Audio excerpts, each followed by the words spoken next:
ao ENGECast, o podcast da engenharia, que aborda temas sobre direitos, mercado do trabalho, cultura, entre outros temas.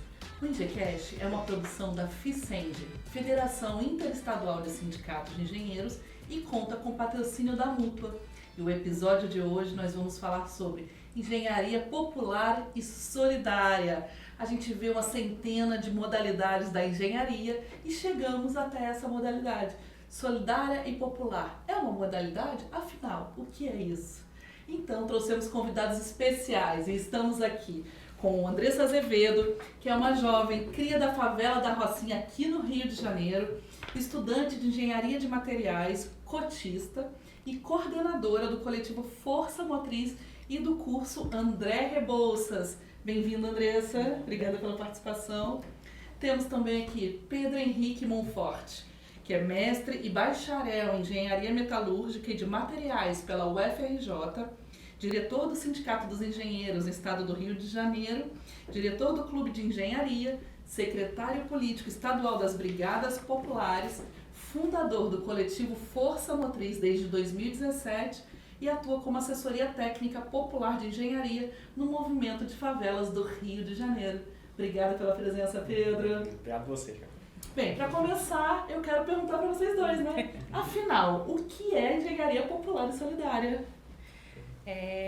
A engenharia popular e solidária, a gente costuma falar que é a engenharia voltada para o povo, né? E também a engenharia feita pelo povo. Então, eu posso separar em duas vertentes, sendo uma engenharia da parte que é a tecnologia, da parte acadêmica, no qual a gente vai levar essa engenharia para a comunidade, para a sociedade, para o acesso do povo. Então isso pode se dar de várias vertentes, pode vir pela área da construção, pode vir também pela área de descobrimento de novas técnicas. Por exemplo, durante a pandemia teve a descoberta de uma máscara hidrofílica, né, que impedia contato com água. Durante a pandemia isso foi muito importante.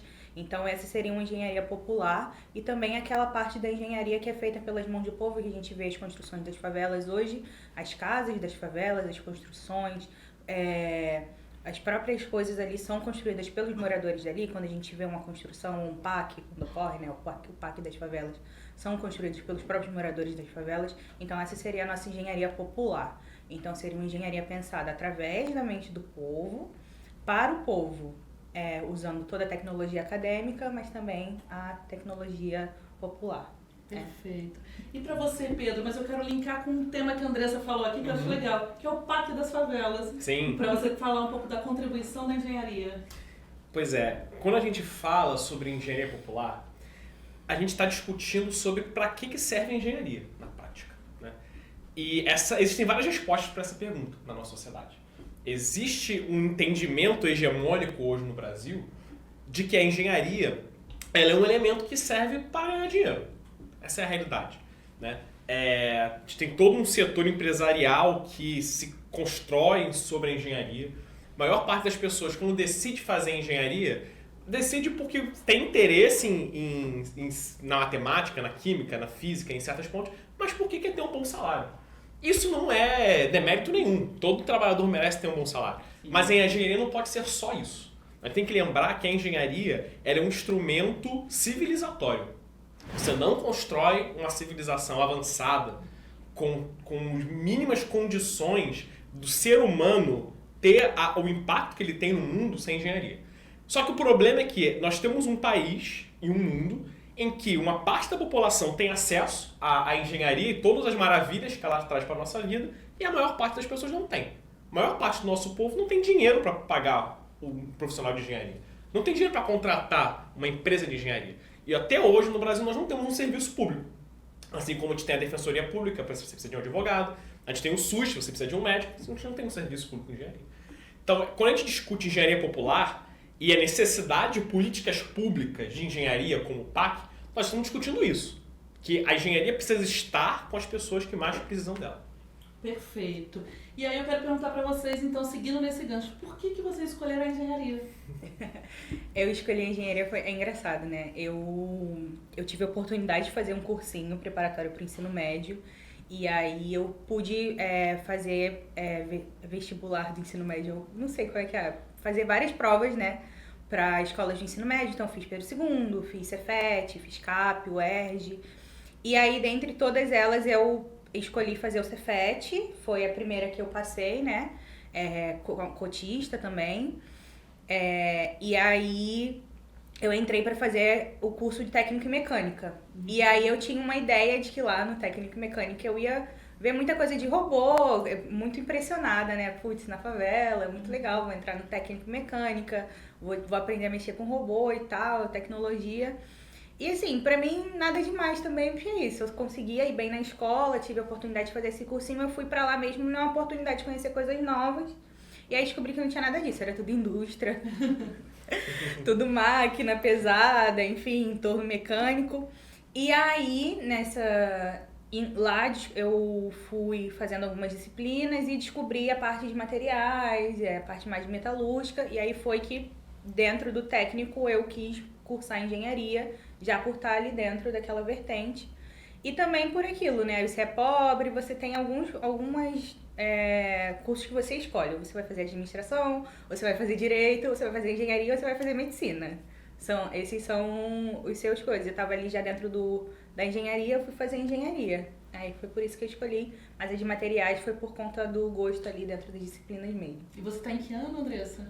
Eu já tô no 10º ano já. Já tá 10º quase. ano não, que isso? 10º ano, 10º semestre. 10º semestre do que 10º ano já estaria doutora.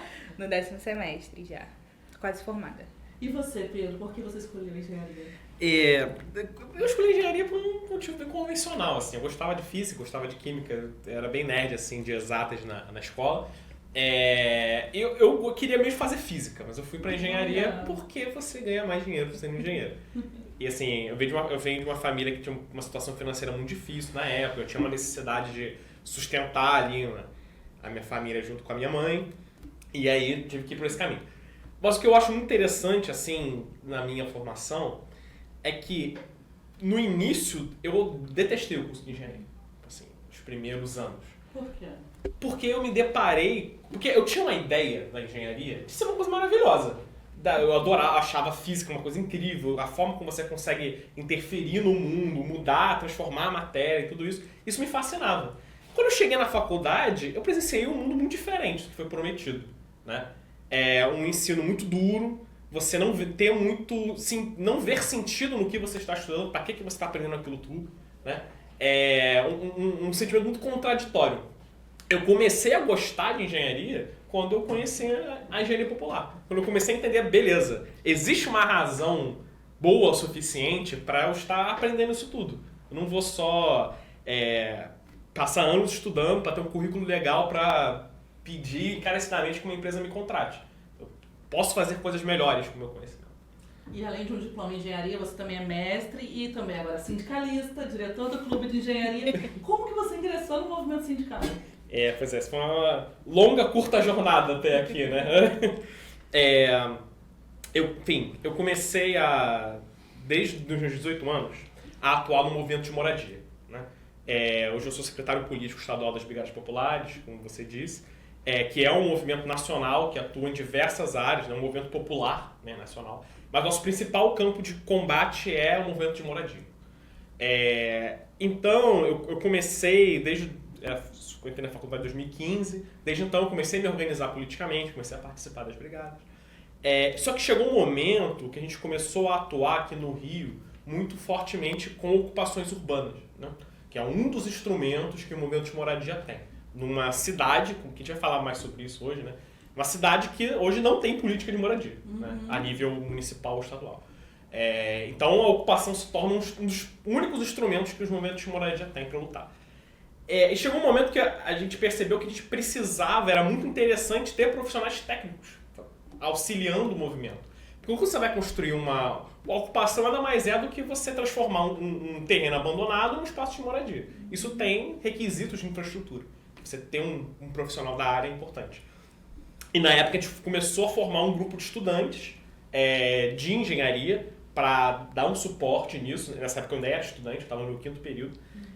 Só que tinham coisas que, obviamente, nós como estudantes não tínhamos experiência suficiente para dar suporte, né, ao movimento. E aí nós procuramos um sindicato de engenheiros, né, para conseguir suporte mesmo. Assim, a gente precisava de engenheiros formados para, gente, como é que a gente resolve esse problema aqui? Problemas não convencionais da engenharia, né? Foi muito surpreendente, assim, muito marcante na nossa trajetória, porque toda a experiência que a gente teve com engenheiros até então eram os professores da faculdade, que foi uma experiência com seus altos e baixos, no mínimo. Então a gente tinha uma visão pessimista, assim, cara, os engenheiros que a gente conhece não dão muita bola para esse tipo de coisa. Será que nós vamos ter apoio no sindicato? E a gente se surpreendeu de encontrar um espaço que dava total apoio, né? Na época, o sindicato não apenas abraçou o projeto que a gente trazia, né? Como visitou a principal ocupação que a gente estava lutando na época, né? Que é a ocupação Povo Sem Medo, que existe até hoje, né? Fiz uma visita técnica, levaram toda a diretoria do sindicato, tem fotos disso, inclusive. Diretoria do sindicato lá, engenheiro eletricista, ajudando a ver o sistema elétrico da comunidade, engenheiro sanitarista que olhou se o encanamento estava funcionando. Foi assim, muito legal e desde então nunca saiu. Perfeito. E você, Andresa, como você ingressou no movimento estudantil? Você hoje é coordenadora do curso André Rebouças, do coletivo Força Motriz. Explica para quem nos ouve, nos assiste, o que são essas iniciativas também. Sim. Quando eu entrei na faculdade, né, o Pedro falou, né, eu não gostei, enfim. Quando eu entrei na faculdade, para mim foi uma surpresa muito grande, porque a gente sempre tem aquela visão, né, faculdade pública, você vai ter um público muito parecido com um público da escola pública. Eu estudei em escola pública, depois fui pro colégio federal, então eu sempre estava muito cercada de pessoas muito parecidas comigo, pessoas periféricas, pessoas negras. E aí, quando eu cheguei na faculdade, eu achei que eu fosse encontrar aquilo. E eu não encontrei aquilo, né? Eu encontrei um ambiente elitizado, um ambiente embranquecido e muito difícil de lidar, assim, até no dia a dia com as pessoas. E aí, pra mim, foi um momento muito difícil, então eu tinha uma visão muito assim, eu vou chegar na faculdade, vou assistir as aulas que eu tenho que assistir, vou fazer o que eu tenho que fazer e vou embora. Porque é isso, eu também trabalhava de babá, era explicadora na época, ajudava minha mãe com meus irmãos, então assim... Era isso, ia pra faculdade, fazer o que eu tinha que fazer. Só que ao mesmo tempo, eu sempre tive essa posição de não me indignar com as coisas. Então, assim, na Rocinha, sempre participei de muitos projetos populares, de teatro, de muitas coisas. Então, eu conheci o Força Motriz, assim que eu entrei na faculdade em 2019. E aí, eu fiquei muito encantada com a possibilidade de, nossa, eu posso fazer alguma coisa pra comunidade de onde eu venho, né? E aí, na época, eu não pude entrar no coletivo porque eu trabalhava, enfim, foi um ano muito puxado. E aí, em 2020, eu consegui entrar no Força Motriz no início do ano, antes da pandemia. Depois entrou a pandemia. Mas eu entrei no Força Motriz e aí entrou essa questão da luta pelos direitos ali também, não só os direitos estudantis, né, junto do André Rebouças, mas também pensando esse retorno de tudo que eu estava aprendendo ali na faculdade para a comunidade, para onde eu vivia. Então, Força Motriz, ele foi um apoio muito importante para o pré-vestibular Só Cria, que teve sua primeira sede na Rocinha. A gente ajudou a construir e reformar o espaço da sede lá, da comuna Elisa Pirozzi. Então, assim, para mim é muito importante, né? Eu queria de pré-vestibular popular, tá participando desses tipos de espaços. E aí veio o André Rebouças, que vem dessa luta dos estudantes, principalmente os estudantes do Força Motriz, que vinham desse respaldo de estarem ali reprovando em cálculo e pensando assim, agora que a gente já passou do cálculo 1, já passou do cálculo 2, como é que a gente pode ajudar os nossos novos jovens negros e periféricos que estão entrando e também estão reprovando, igual a gente reprovou, que estão passando pelas mesmas situações que a gente, que às vezes trabalham também, que moram longe da faculdade. Eu levava 2 horas para chegar na faculdade. Então, assim, pegava 2 ônibus, levava 2 horas para chegar na faculdade, 2 horas para chegar em casa.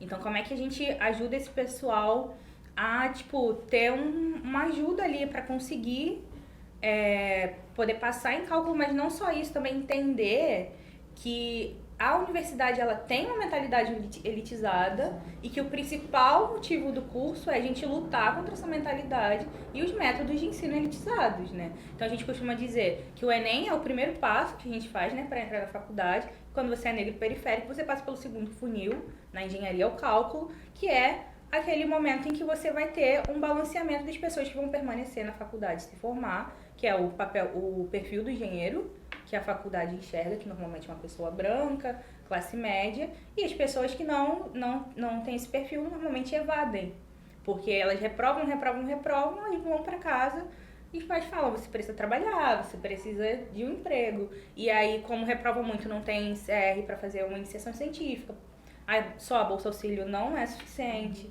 Então, são diversas discussões que a gente vem tratando dentro desse curso André Rebouças, né?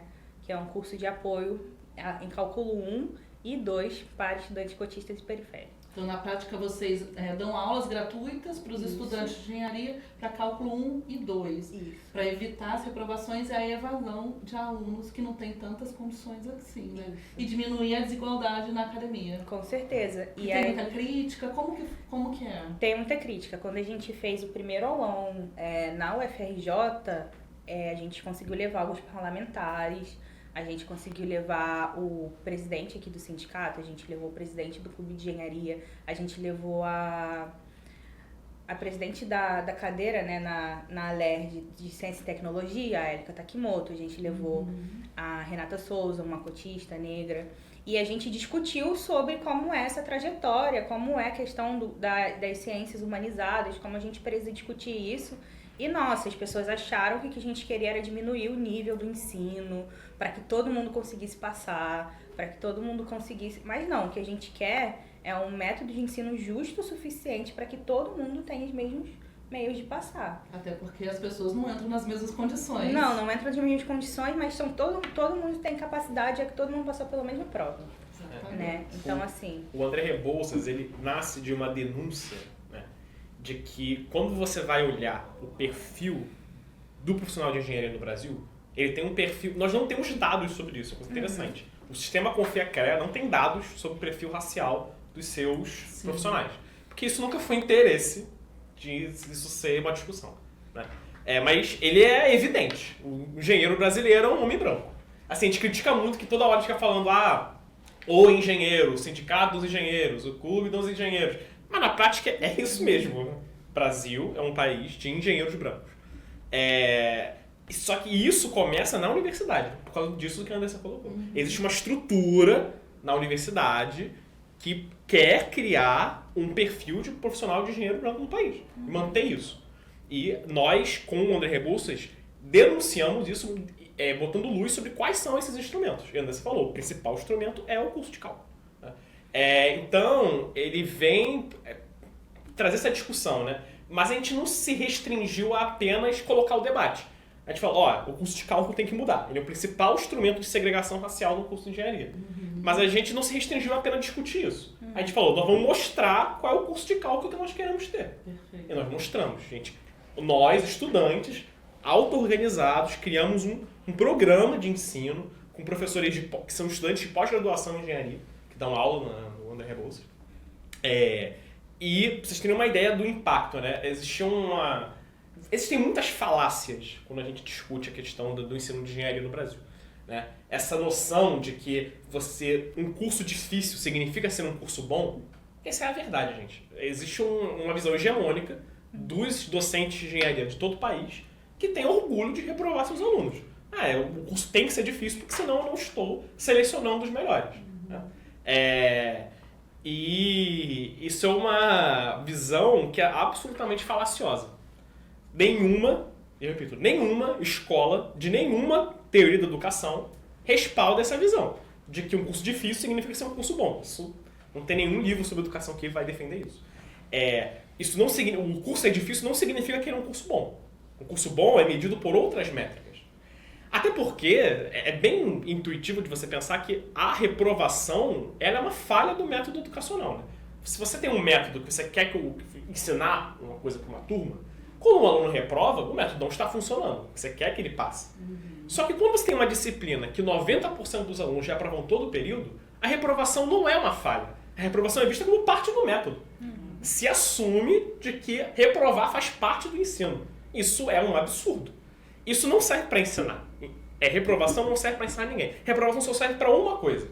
Para segregar os alunos. Para isso ela é excelente.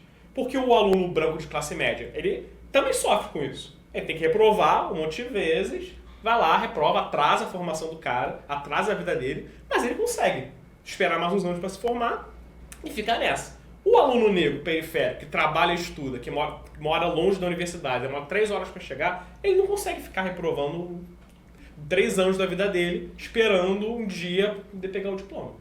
E aí, quando você chega no final do curso, você vê uma turma só de branco. Exatamente. E Andressa, hoje, assim, alguns anos pós o curso, você já vê resultados de democratização da engenharia a partir do curso André Rebouças? E mais uma coisa, para quem nos assiste, nos ouve, talvez não saiba, quem é André Rebouças? Sim. Eu ia falar isso, né? E aí, um ponto importante do que o Pedro citou, né? Do perfil. Essa semana a gente teve a apresentação da Semana de Integração Acadêmica. E aí eu assisti uma apresentação muito interessante de umas meninas falando sobre inclusão de meninas negras na ciência, na engenharia. E aí elas trouxeram um dado de uma pesquisa da UERJ de docentes, professoras engenheiras negras e pretas. E aí, tipo assim, num balanço de 2.000 professores, tinham 9 professoras negras de engenharia. Então, assim, é exatamente esse perfil, né? Essa engenharia racista que a gente vê no nosso Brasil, que a gente vai formando cada vez menos pessoas negras. A gente teve aí a Enedina, a primeira engenheira negra formada. Então, assim, desde a primeira, quantas se formaram? A gente não sabe, a gente não tem esse dado, né? Seria importante buscar. Mas, sim, nós temos alguns resultados positivos e é importante frisar que o André Rebouças, ele não só dá aula, como ele também luta por mudanças dentro da universidade. Então, através do Primeira Aula, a gente teve uma incidência dentro da Escola Politécnica da UFRJ, junto da diretora politécnica, e a gente conseguiu, assim, reuniões com coordenação do Instituto de Matemática, e aí a gente conseguiu ter algumas mudanças no método das provas, que antigamente eram só 2, agora são 3 provas, eram todas discursivas, agora tem uma mescla ali de discursiva, objetiva. Mas além disso, eles têm feito algumas aulas que eles pedem a presença dos alunos, para os alunos estarem lá, e também tem estudo dirigido. Além disso, a gente teve um ponto mais importante, né, que foi de 2023 para 2024, ou foi do primeiro período para o segundo período? Foi do final de 22 até aqui. Do final de 2022 até aqui, o índice de reprovação era 80% e ele caiu em 30%. Caramba! Era 89, desceu para 58, se eu não me engano. Ele caiu em 30%, então assim, essa é a nossa primeira vitória, né? E aí agora a gente luta para outras vitórias, como tentar incidir mais sobre o conteúdo das provas, ou até mudança nos conteúdos programáticos dos cálculos. Porque às vezes a gente tem muitas coisas ali no cálculo que a gente enxerga que talvez não sejam tão necessárias assim.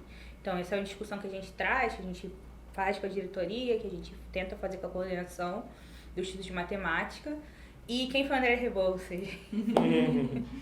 André Rebouças foi um engenheiro negro, muito importante, abolicionista, e assim, é uma pessoa muito importante pra gente. Ele era um engenheiro que fez muitas coisas importantes, várias obras, o Pedro pode citar depois, mas eu acho que um ponto muito importante dele é que ele não utilizava de mão de obra escrava. Então, todos os trabalhos que ele fazia, ele pagava os funcionários, e eram principalmente pessoas negras, né? Então, ele não aceitava que fossem escravos, ele pedia que as pessoas recebessem. Ele estava ali na luta do abolicionismo, ele assinou diversas cartas contra a favor da abolição da escravidão. Então, a gente vem carregando esse nome, né, desse curso André Rebouças, trazendo essa memória desse homem, que não é só o nome de um túnel, que tem o túnel Rebouças, mas que é um homem que veio há muitos anos lutando por muitos direitos dos engenheiros, das pessoas negras, e até hoje ele está aqui respaldando a nossa luta, né? Então, a gente faz essa luta principalmente para a juventude negra, que a gente luta por uma juventude negra viva, né? Mas também por uma juventude periférica, por uma juventude que possa ali perpetuar o direito dela de permanecer e de ocupar a universidade. Perfeito. E Pedro, você agora é engenheiro formado, de que forma a engenharia solidária, popular, pode promover a democratização das cidades? Esse é um tema muito importante, né? Inclusive, eu estava respondendo hoje uma entrevista exatamente sobre isso, assim, sobre essa questão do papel da engenharia na luta por políticas públicas de habitação de interesse social no Rio de Janeiro.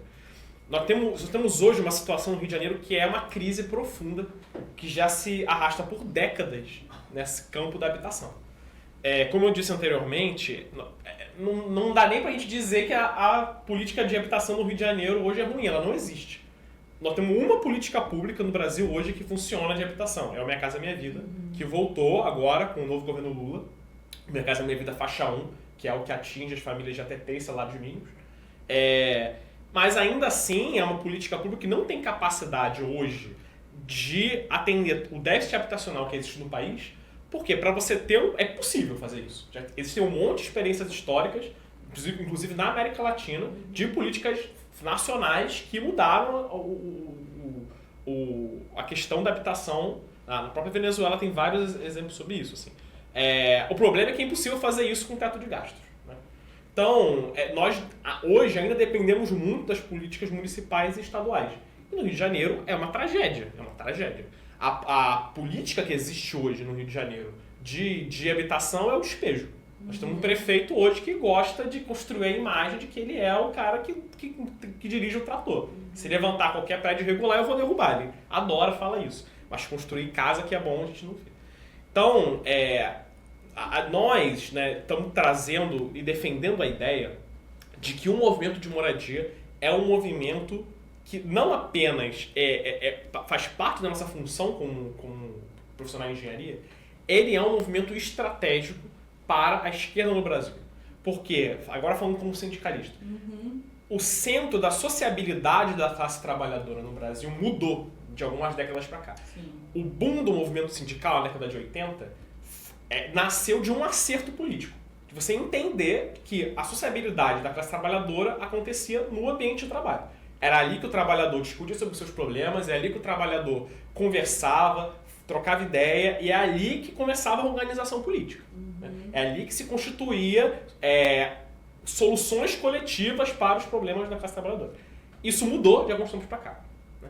De algumas décadas para cá, o trabalho no Brasil se informalizou cada vez mais. A maior parte da classe trabalhadora não tem mais CLT, não tem mais direitos trabalhistas. Então, essa sociabilidade migrou para o ambiente de moradia.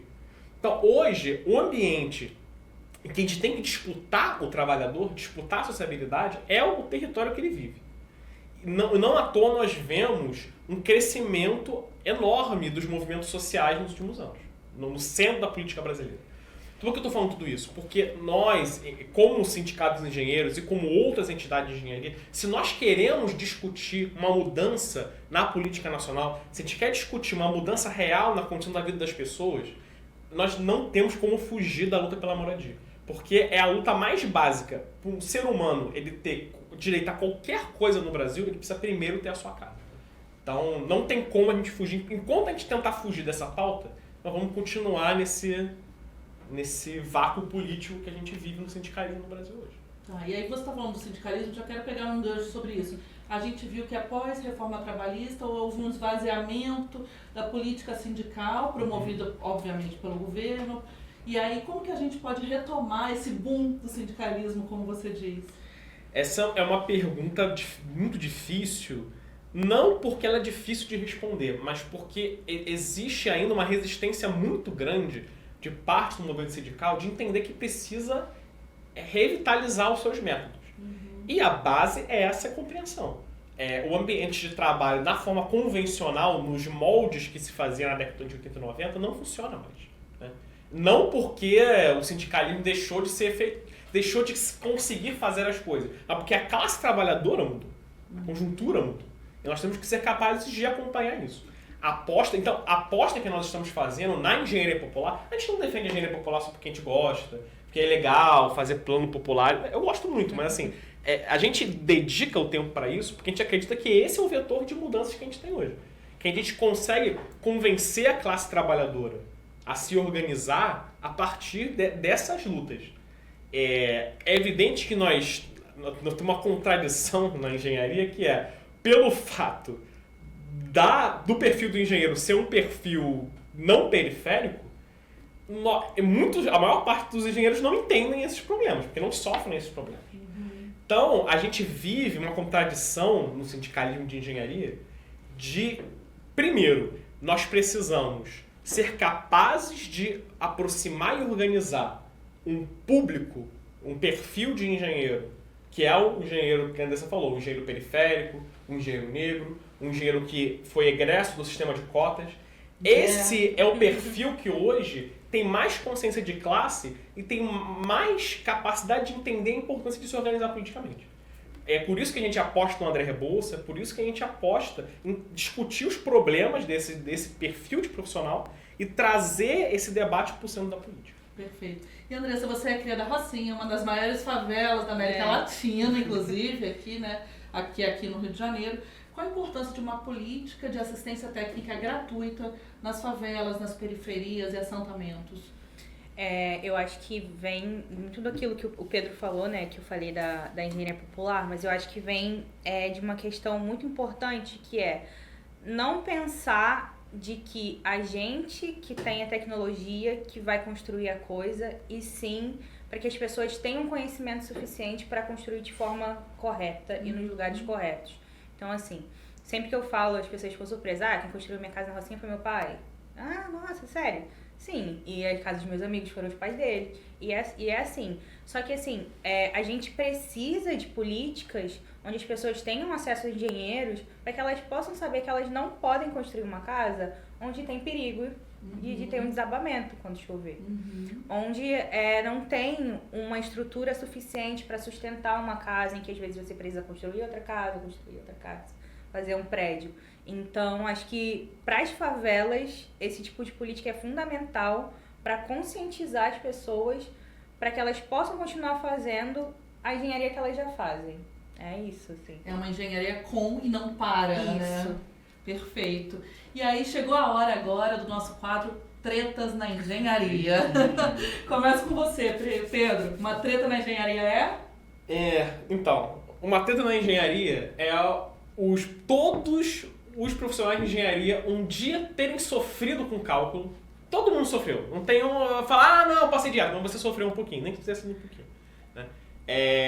Mas ainda assim, a maior parte ainda hoje defende que não, tem que ser assim mesmo, tem que ser difícil, o pessoal tem que sofrer. Porque o Brasil conseguiu criar uma lógica de ensino de engenharia que a gente chama de pedagogia do sofrimento, né? Que é você achar que a pessoa tem que sofrer para aprender. Porque eu não sei que pesquisador de educação um dia defenderia uma maluquice dessa, mas a gente ainda tem esse tipo de ideia. Inclusive, quando a gente criou o André Rebouça, né, você começou a falar um pouco sobre isso. A gente divulgou essa denúncia que a gente fez, ganhou uma grande repercussão, saiu na capa do jornal, inclusive, na capa do Dia, na época. E isso virou um auê, né? A gente, inclusive, no sindicato, a gente recebeu 1 milhão de mensagens. E das mais diversas, assim. A mensagem que a gente mais recebeu, eu lembro até hoje, claramente, é o pessoal falando: não, o curso de cálculo não pode ficar mais fácil, porque se ele ficar mais fácil, qualquer um vai poder se formar em engenharia. É a coisa que a gente mais escutou. Nossa. Pensem nessa frase, o que ela significa. Se você está criticando que qualquer um vai poder se formar em engenharia, é porque você pressupõe que para você fazer engenharia você tem que ser alguém. Você não pode ser qualquer um. Né? Então é um pressuposto do elitismo. Não pode um cara da favela qualquer, só porque deu na cabeça dele que é engenheiro. Né? Então essa é uma treta grande que a gente tem que enfrentar e mudar essa mentalidade aí das pessoas. E para você, Andressa, uma treta na engenharia A minha treta na engenharia é as pessoas acharem que, mesmo engenheira formada, ainda tem que fazer papel de administradora do lugar onde ela trabalha. Seja uma empresa, seja embarcada, seja sendo professora num departamento, seja qualquer coisa. Essa é a minha treta. E é uma coisa que acontece muito e a gente ainda enxerga em qualquer lugar, né? As pessoas acham que a mulher ela vai ter aquele lugar ali de ser organizadora, de cuidar das coisas, de resolver as coisas. E eu tenho um exemplo, assim, de quando eu estava no técnico, a gente tinha que fazer estágio para poder receber o diploma. E aí, uma menina conseguiu estágio junto com os amigos E todos os meninos faziam umas coisas super diferentes, tipo, ele tá aprendendo a usar SolidWorks, tá projetando tal coisa, ele tá mexendo lá no maquinário pesado. E você, o que você tá fazendo? Ele me botou pra organizar os parafusos da almoxarifada. Então, assim, até hoje a gente vê isso se perpetuando aí, e eu acho que é uma coisa que a gente precisa mudar essa mentalidade. Hoje as mulheres, elas têm sim total capacidade de ser engenheiras, não estamos mais nos tempos antigos onde as mulheres vestiam luva para não manchar as peças durante as produções, por causa da menstruação ou qualquer coisa que fosse. Então a gente tem que mudar aí, ter mais engenheiras negras em cargos fortes e grandes nas empresas, em cargos de liderança. Perfeito, Andressa. Eu já vou pegar esse seu gancho, porque a Eficiente tem um coletivo de mulheres, né, que é nacional e atua nos sindicatos, inclusive premiado, que tem as histórias em quadrinhos da engenheira Eugênia. E aí a gente sabe o quanto as mulheres engenheiras sofrem, tanto de assédio quanto falta de condições de trabalho. E até hoje a gente vê até falta de banheiros femininos. Como você acha que a gente pode avançar nessa questão? Eu acho que na organização e na auto-organização feminina mesmo, assim, se as mulheres elas se juntarem, se unirem e lutarem mesmo ali pela sua auto-organização, pelo seu direito. Tem um filme que tem uma cena muito forte, eu não lembro o nome, mas é até uma engenheira negra, o filme sobre Além das Estrelas. Isso. Que a mulher fala, que o cara pergunta, nossa, você sempre que vai ao banheiro, você demora tempos pra chegar. Ela vira e fala, como eu não vou demorar se eu não posso usar o banheiro daqui? Porque eu tava vendo num contexto de apartheid, né? Se eu não posso usar o banheiro daqui, e o único banheiro feminino que tem é no outro lado do campus, que é o banheiro que mulheres negras podem usar. Então eu preciso esperar pra quando eu posso ir ao banheiro, e eu levo horas e horas pra chegar ao banheiro. Então, tipo assim, ela se colocou ali num lugar, né, de falar o problema dela, e o chefe dela escutou, e viu que algumas coisas tinham que mudar. Então, acho que a auto-organização feminina, a união das mulheres, então, coletivo, é muito importante. A gente ter esse tipo de discussão, ter seminários em que as mulheres se juntam, engenheiras se juntam, discutam sobre os seus direitos e lutem pelos seus direitos dentro da academia, dentro das empresas. A cada vez mais a gente vem vendo as empresas mudando, as empresas têm implementado cotas, as empresas têm implementado a questão da paridade de gênero. Então a gente tem que continuar lutando por esses direitos a cada dia. Eu já vou aproveitar também para pedir para você dar um conselho para uma jovem estudante de engenharia que está fazendo seu estágio, sofrendo assédios e pensando em desistir, inclusive, da engenharia. Não desista. Convença.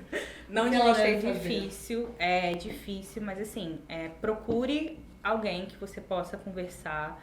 Procure um sindicato, procure um coletivo de mulheres que você conheça, procure um coletivo estudantil que você conheça que possa te apoiar. Onde você estuda, o movimento estudantil vai te apoiar, com certeza. Então, busque apoio e conforto e continue na sua trajetória que vai valer a pena.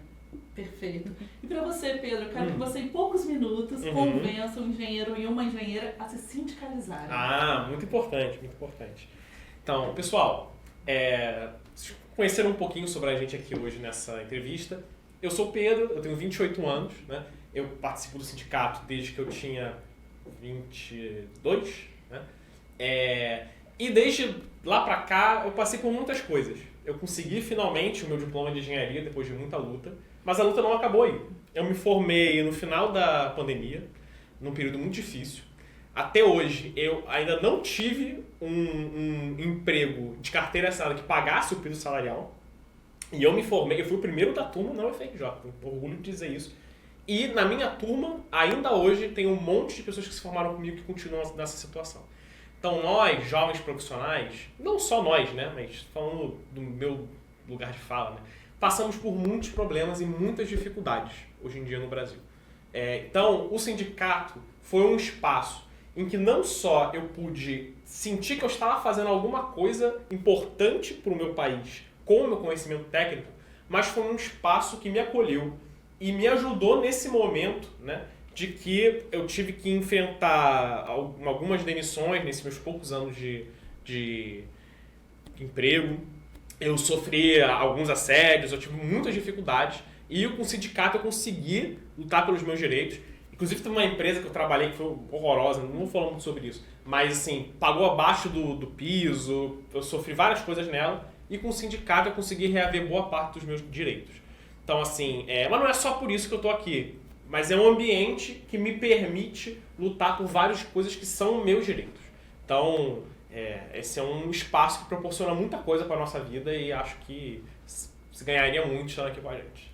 Então, se você, engenheiro, engenheira e estudante, quiser se organizar coletivamente, acesse www.ficenge.org.br e procure ali o sindicato do seu estado, procure o coletivo de mulheres da Ficenge, o coletivo nacional de estudantes e também o coletivo Força Motriz. Como que as pessoas podem acessar e procurar o coletivo?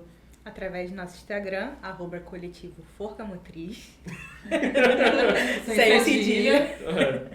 Também por e-mail, coletivoforçamotriz@gmail.com. E através do Facebook também, Coletivo Força Motriz, embora as pessoas não usem mais Facebook. E se outras pessoas de outros estados quiserem uma ajuda de vocês para implementarem em suas universidades, também podem entrar em contato? Podem entrar em contato, a gente também ajuda nesse tipo de assessoria. Isso é muito legal também, é uma coisa que a gente se alegra muito de fazer. Ah, vocês já fizeram isso também? Já. A gente teve uma experiência em São Paulo, qual é o nome da universidade? Acho que foi na Unicamp. Tinha um coletivo que se formou lá, chamado Coletivo Dínamo. Se não me engano, ele funciona até hoje. Dínamo Engenharia Popular. Isso. E na época que eles estavam se formando, eles procuraram a gente trocou muita ideia e tal. Muitas experiências, assim. E teve uma outra experiência legal também, que foi interessante, porque ela foi um coletivo de médicos. Olha! Em Santa Catarina. Entraram em contato com a gente. Obviamente, eles não estavam muito interessados na parte de engenharia, mas sim na parte de um coletivo profissional que busca disputar o conhecimento técnico para o interesse das pessoas, né? Então, também foi legal, assim, a gente conseguiu... acho que algumas ideias assim que eles aproveitaram. E a gente sabe que a luta por moradia é central e, querendo ou não, também mexe com várias outras lutas, como a luta pelo fim da fome, por transporte público de qualidade, por educação. Outras categorias se articularam com vocês? Com certeza. Na verdade, a gente defende a ideia no movimento de moradia que a habitação não é só a casa, né? O teto é só uma parte quando a gente fala de moradia. Moradia é isso, é a pessoa ter uma alimentação de qualidade, é a pessoa ter segurança, é as crianças terem um colégio perto, é ter um posto de saúde perto. Existe um conjunto de direitos que circundam a casa, né? E é uma relação dialética, né? Você não pode ter uma moradia de qualidade sem ter essas coisas e, ao mesmo tempo, a moradia no Brasil é um pressuposto para você ter tudo isso.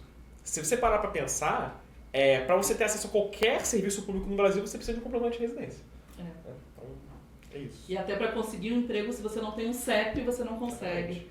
E Andressa, para além do curso André Rebouças, quais as outras iniciativas do coletivo Força Motriz hoje no Rio de Janeiro? Hoje a gente tem a nossa iniciativa de assessoria técnica a ocupações urbanas e favelas aqui do Rio de Janeiro, junto com a Federação de Favelas do Rio de Janeiro. A gente também tem a nossa luta por educação popular, a gente também tem a nossa... luta no combate à fome, né, junto às cozinhas solidárias do MTST aqui no Rio de Janeiro e também em todo o Brasil. E é isso, né? Alguma coisa eu esqueci? Não, acho que é isso, educação popular. Não, tem algo que é importante a gente citar. A gente está fazendo agora, em parceria com o Clube de Engenharia, um curso de Arduino.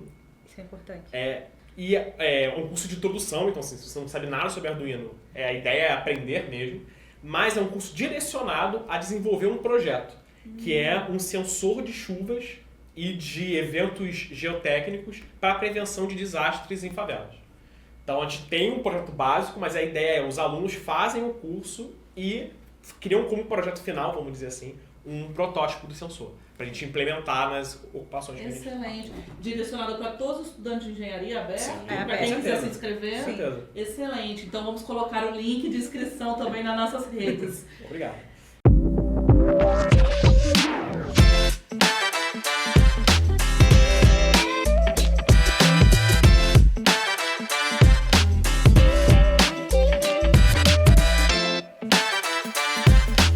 Chegou agora a hora do quadro Engenharia Também é Cultura. E nós, aqui da Ficenge, indicamos o livro Engenheiro Abolicionista, Entre o Atlântico e a Mantiqueira, diários de 1883 e 1884, sobre a história do engenheiro André Rebouças. É um livro de autoria da Hebe Matos. E vocês, o que vocês nos indicam? Pode falar primeiro. Então, pior que vocês me pegaram, porque eu também ia citar um livro relacionado com o André Rebouças. Tem um livro que eu acho que ele saiu no ano passado, que é chamado Cartas da África. Que é um livro que, na verdade, ele é um extrato, né, de um conjunto de cartas que o André Rebouças escreveu desde o seu exílio, né, que foi em 89, até a sua morte, que foi em 91. E é muito interessante, porque como são as cartas escritas na íntegra, né, você consegue entender várias coisas do pensamento do André que muitas vezes as pessoas não sabem, né? Então, você se sente meio que entrando na cabeça do André. É uma experiência muito legal. Eu recomendo muito para conhecer um pouco mais sobre a história dessa figura tão importante. Perfeito. E você, André? Eu tenho 2 recomendações. Eu acho que a gente está vivendo agora no momento assim da internet. Acabou de sair um censo de que eu acho que mais ou menos 40% a 50% das pessoas que se consideram pardas não se consideram negras. Então, assim, é um debate muito importante da gente fazer e que as pessoas, elas têm que entender o que é a categoria negro, né? A categoria negro no Brasil é a junção de pretos e pardos. Então, eu vou recomendar aqui o livro Quando Me Descobri Negra, da Bianca Santana, que é um livro muito interessante para todo mundo ler, mas principalmente para quem está dentro dessa categoria. E também eu quero recomendar o filme Ainda Estou Aqui, com direção do Walter Salles, que todo mundo está conhecendo, mas que conta a trajetória da família, do engenheiro Rubens Paiva, que, enfim, né, foi morto pela ditadura militar, e conta a trajetória da família lidando com a não saber o que está acontecendo ou o que aconteceu com ele. E é muito interessante a gente, nesse ambiente da engenharia, saber a história desse engenheiro. O filme conta mais da vertente da família, mas ir procurar mais sobre a história do engenheiro e entender o porquê que a gente não pode se resignar, né, nos momentos, como ele não se resignou durante a ditadura, e a gente, até hoje, nesse momento que a gente vive aí, né, com o bolsonarismo e todas essas coisas. Lembrando que no site da Ficenge, www.ficenge.org.br, está disponível uma exposição virtual sobre a história e a memória do engenheiro Rubens Paiva, que foi também homenageado pela Ficenge, pelo Senge Rio, e também temos no nosso site uma revista especial com a história dele, tanto na engenharia quanto na política brasileira. Estamos chegando ao final do nosso EngeCast, o podcast da engenharia, que é gravado aqui no nosso estúdio camarada, que é da Ficenge e do Senge Rio, e que conta com o patrocínio da Mútua. Quero passar agora para nossas considerações finais. Querem começar? Eu quero agradecer o convite. Eu acho que esse debate é muito importante, principalmente entre os profissionais de engenharia, mas também entre os estudantes, né? Por isso eu estou aqui. Mas é importante a gente estar fazendo esse debate, a gente está sempre debatendo, a gente já teve em outros podcasts, na UFRJ também, e que a gente possa estar ampliando esse debate, tanto para as questões das mulheres, para as questões das mulheres negras na engenharia, as questões do ensino de engenharia, de como se dá o sindicalismo também para os engenheiros e engenheiras negras. E é isso, gente. Muito obrigada pelo convite e assistam o podcast. Obrigada, Andressa. E você, Pedro? Não, só queria agradecer também, parabenizar a Ficenge pela iniciativa desse projeto, né? A gente precisa utilizar desses mecanismos de mídia, né? E eu acho que o podcast é muito, muito legal, assim mesmo, de assistir e tal, e acho uma grande iniciativa. Muito obrigada. E se você gostou desse match da engenharia, envie para os seus amigos, seus colegas de trabalho, os estudantes, para os movimentos sociais e siga as redes sociais da Ficenge em @FicengeFederação. Muito obrigada e até a próxima.